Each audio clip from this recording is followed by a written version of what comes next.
और महाराज वहां से मैया जाम्बवती को लेकर के और उस मणि को दहेज में प्राप्त करके आज द्वारिका के लिए ठाकुर जी चल करके जाने लगे। जैसे ही गुफा से बाहर चल करके आए तो देखा ब्रजवासी तो पूर्व में ही जा चुके हैं। अब तो महाराज आगे भगवान अपनी पत्नी को साथ में लेकर के अकेले ही द्वारिका के लिए जा रहे हैं और रास्ते में विचार कर रहे हैं कि अगर ब्रजवासियों को और इन महाराज द्वारिका वासियों को जब यह बात पता चलेगी कि कृष्ण का दूसरा विवाह एक रीचनी के साथ में हुआ है तो सब मेरी हंसी करने लग जाएंगे। तो महाराज चलते चलते युक्ति बनाने लगे कि क्या करें जिसके द्वारा हमारी संसार में कभी हंसी न हो।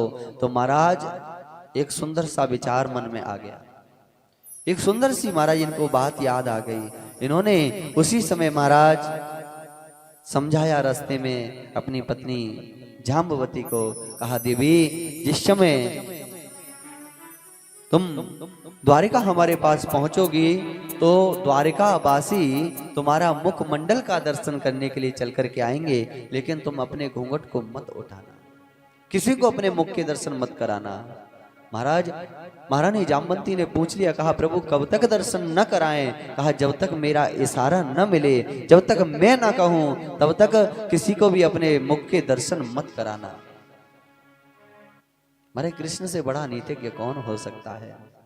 अगर ये नीतिज्ञ न होते तो महाराज संपूर्ण विश्व में महाभारत से बड़ा युद्ध अभी तक लड़ा नहीं गया है। इतना भयानक इतना बड़ा युद्ध, और उस युद्ध में महाराज इन्होंने अपने हाथ में बिना शस्त्र लिए हुए और अपने महाराज पांडवों के पक्ष को विजयी बनवा दिया, केवल नीति की बातें बता बता करके। भला ऐसा कौन नीतिज्ञ होगा जो इतने विशाल का युद्ध को केवल महाराज अपनी बातों से जितवा दे?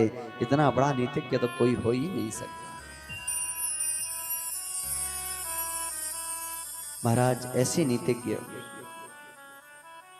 नीतिज्ञ नहीं होते तो महाराज जरासंध जैसे राजाओं से कैसे पार पा पाते, जिनके सामने शिशुपाल जैसे राजा भी अपना बड़ा सौभाग्य समझते थे जरासंध जैसे राजाओं के रथ को हाँकने में।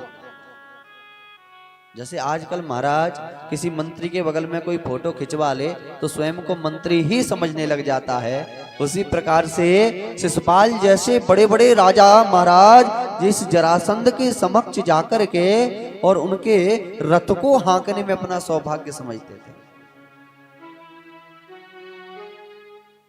और ये जरासंध संपूर्ण पृथ्वी से कर लेता था, केवल 2 स्थान ऐसे थे जहां से इसे कर नहीं मिलता था, एक तो द्वारिका और एक हस्तिनापुर। हस्तिनापुर में ये लिखा हुआ है महाराज कि हस्तिनापुर में तो पितामह भीष्म के बल के कारण यह जरासंध नहीं जाता था, और द्वारिकापुरी में बल नहीं, द्वारिकापुरी में कृष्ण की नीति और चतुराई के कारण महाराज ये कर नहीं ले पाता था। इतने बड़े नीतिज्ञ थे श्री कृष्ण। रास्ते में ही समझा दिया, कहा देवी अपने घूंघट को मत उठाना। कब तक मत उठाना? जब तक मैं ना कह दूं। अब तो महाराज चल करके आए, और जब कृष्ण अपनी पत्नी को लेकर के द्वारिका में पहुंचे तो संपूर्ण द्वारिका में ये खबर मारे आग की तरह फैल गई कि कृष्ण का दूसरा विवाह हो गया, कृष्ण का दूसरा विवाह हो गया। संपूर्ण द्वारिका वासी महाराज आज दूसरे विवाह पर बड़ा अचंभा करते हुए देखने के लिए दौड़ते हुए चल करके आ रहे हैं।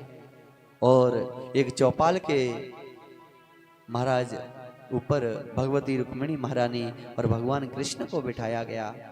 सभी मुख देखने के लिए लाइन लगा करके खड़े हैं, लेकिन रुक्मिणी महाराज जाम्बवती महारानी ने अपने घूंघट को ऊपर नहीं किया। इतने में सामने से रुक्मिणी मैया चल करके आई और माता रुक्मिणी ने आकर के महाराज जाम्बवती जी से कहा कि बहन घूंघट तो उठाओ, लेकिन घूंघट नहीं उठाया। तो रुक्मिणी मैया कहती है कि बहन मेरा भी विवाह कृष्ण के साथ में हुआ है, और जब मैं चल करके द्वारिका में आई थी तो घूंघट उठा करके मुख के दर्शन तो मैंने भी कराए थे, तुम भी अपने मुख के दर्शन कराओ। लेकिन महाराज तब भी घूंघट ऊपर नहीं उठाया। जब घूंघट ऊपर नहीं उठा तो रुक्मिणी महारानी को लगा कि अच्छा मैं खाली हाथ चल करके आई हूँ, तो ये सोच रही हो कि मैं कुछ दूंगी नहीं। तो कहने लगी कि जो मैं दे सकती हूँ उतना तो संसार में कोई और दूसरा दे ही नहीं सकता। मैं इस द्वारिका की पटरानी हूँ, इसलिए बहन घूंघट को ऊपर उठा दो। लेकिन तब भी घूंघट नहीं उठाया। भगवान की तरफ देखा रुक्मिणी मैया ने, पूछा प्रभु घूंघट क्यों नहीं उठा रही? भगवान ने धीरे से कह दिया कि थोड़ी सुंदर ने के ज्यादा है। बोले सुंदर ज्यादा है? बोले हाँ देवी इसीलिए तो अपना मुख नहीं दिखा रही। तुम्हारे रुक्मिणी मैया कहती मुझसे भी ज्यादा?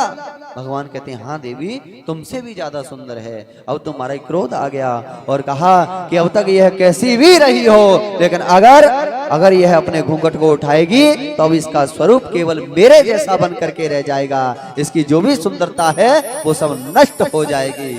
उसी समय महाराज जामवंती मैया का जो रीछ का मुख था वह सब नष्ट हो गया। अब तो महाराज जब घूंघट उठा करके देखा गया तो महाराज ऐसा लग रहा था कि जैसे रुक्मिणी मैया की दूसरी जोली बहन हो। एक ही माता की कुक्षी से दोनों ने जन्म लिया हो, ट्विंस बालिकाएं। महाराज ऐसा सुंदर स्वरूप जामवंती मैया का बन गया। ऐसे नीतिज्ञ श्री कृष्ण हैं जिन्होंने महाराज इस संसार की जग हसाई के बचने के लिए इतना सुंदर युक्ति बना करके और भगवती जामवंती के ऊपर अहेतु की कृपा का वर्षण किया।